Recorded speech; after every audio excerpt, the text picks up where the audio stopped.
The greatest man that ever lived and walked on the surface of the earth was born today. His name is Jesus Christ.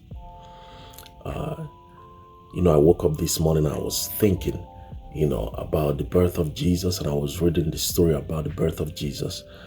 And the part that stood out for me was that Jesus was born in a manger.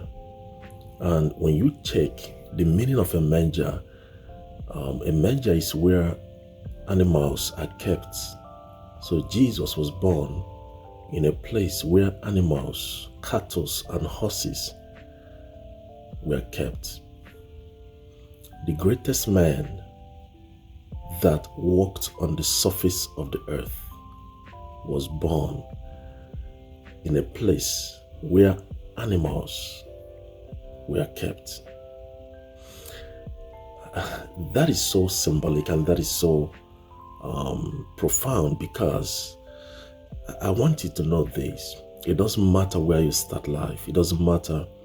The Bible said, even though your beginning be small, your end shall greatly increase. Jesus, who was born in a manger, a little boy who grew up in a carpentry family. His father was a carpenter. For 30 years of his life, he was a carpenter.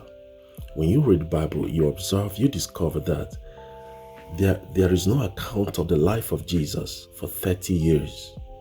There is no account of the life of Jesus Christ for 30 years. He was born in a manger, and after his birth, nobody heard anything about Jesus for 30 years. He was a carpenter. He was a carpenter.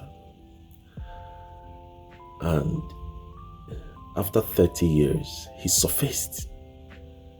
And after he was baptized by John the Baptist and he fasted for 40 years in preparation for his ministry, he changed the world. It took him 3 years to turn the world upside down. He was born in a manger. I just want to say this, as you celebrate your Christmas, as we eat and drink and as we are dancing, I want you to know the story behind the celebration, because you need to see the symbols behind the story.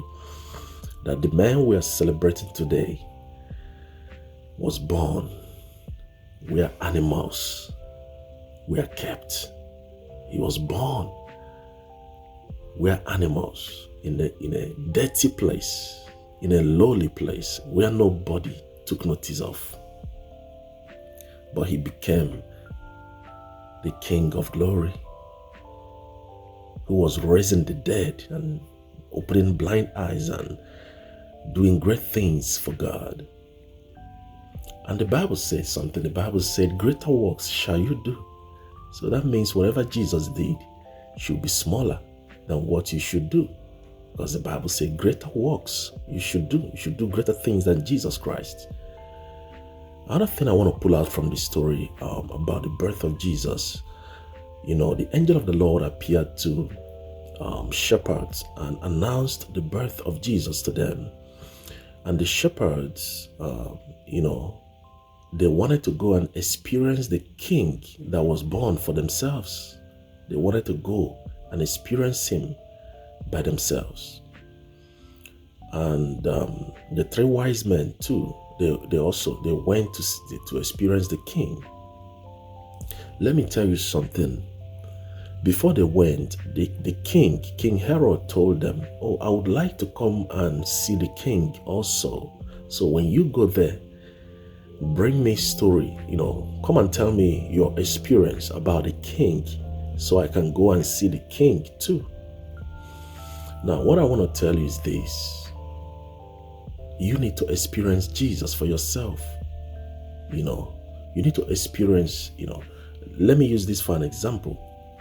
There are people who came very close to me, and when they came close to me, they said, oh, you are not who people say you are, because some people, because I'm not the kind of person that is I'm not outgoing. I'm not the kind of person that I'm not outgoing naturally. I'm more of an introvert. So, but I built an atmosphere around me that I have an atmosphere, and that atmosphere makes it impossible and difficult for me to feel lonely. I can lock myself in a room and stay there all day without feeling lonely. So I have that atmosphere by the grace of God. So when people come around me, they say, "Oh, you are not what people think you are." Because some people see me from afar and they say, "Oh, this guy, he's a boring guy. He's not friendly. He doesn't make friends." But my friends, very few people who came around me, they say, "You are a different person when people come around you." Because I have an atmosphere around me that made them experience me for themselves. So what I'm trying to say is, you cannot know a person from afar. You cannot know Jesus Christ from afar. I used myself as an example. You can't tell people by people's opinion. You gotta go and see for yourself. I want to invite you to Jesus Christ. Go and experience Jesus for yourself. I was born in a Christian family and I was hearing about Jesus from my father and my mother. But the time came, I said, no, I want to experience Jesus for myself. I want to go see him for myself.